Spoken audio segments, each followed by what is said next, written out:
সত্যতা back to back Mohun Bagan league shield champion হলো। মোহনবাগানের সাফল্য মানে এখন যে মোহনবাগান যে রূপ ধারণ করেছে, হয়তো এই মোহনবাগান মাঠে নামলেই জিতবে এরকম একটা ব্যাপার। সমর্থকেরা অনেকটাই কনফিডেন্ট এই দলকে নিয়ে। যদি তোমার কাছে আসা যায় বা তোমাকে জিজ্ঞেস করা হয় এই মোহনবাগানের ব্যাক টু ব্যাক সাফল্যের বা এই মোহনবাগানের পুরো টিম সাফল্যের সেরা 5টা কারণ, তুমি কোন কারণগুলোকে হাইলাইট করছো? পাঁচটা কারণই সমান, কিন্তু কেউ আলাদা নয়। কিন্তু আমি একজনকে বলবো, একজনকে বলবো তা না। ফার্স্ট নাম্বার ওয়ান হচ্ছে team quality. Team this is the first and foremost জায়গা।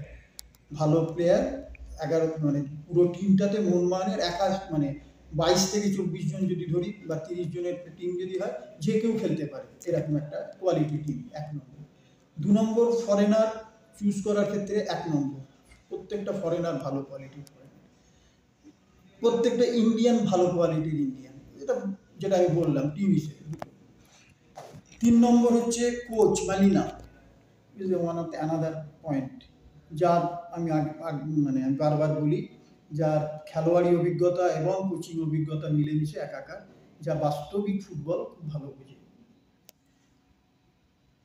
তারপরে হচ্ছে ম্যানেজমেন্ট, সঞ্জীব গোয়েঙ্কার যে ম্যানেজমেন্ট সবাইকে নিয়ে, সেই ম্যানেজমেন্ট, কেননা ম্যানেজমেন্টই টিম তৈরি করবে, তারাই কিন্তু অর্থ দেবে, তারাই সব কিছু করবে, তারাই কোচকে বাঁচবে, কোচের সাথে আলোচনা করে টিম করবে। Management is one of the team.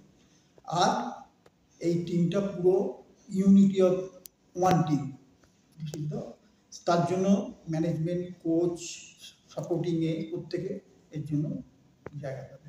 This 5 is the most important কারণগুলো মনে হয়। এই যে মোহনবাগান আছে, যদি খুব বেশি চেঞ্জ না হয়, 5টা কারণ তুমি বললে, এই মোহনবাগানকে কোথায় দেখছো?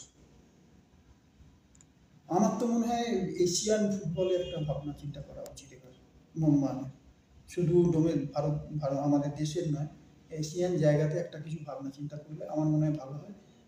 তার জন্য যদি আরও কিছু প্লেয়ার নেওয়ার দরকার থাকে, সেই সুযোগ আসে, তাহলে কিন্তু ভেবে টিমটাকে দেখতে পারে। টিমটা কিন্তু অনেক ডেপথ আছে, টিমটা কিন্তু অনেক ভালো জায়গায় যেতে পারে। কিন্তু এটা করার জন্য একটু সময় দরকার, আর একটু সময়। ইন্টারন্যাশনাল ফুটবলে কিন্তু একটুখানি রেজাল্ট আনতে হবে আমাদের এই টিমটা পেলে আমরা ভালো হবে।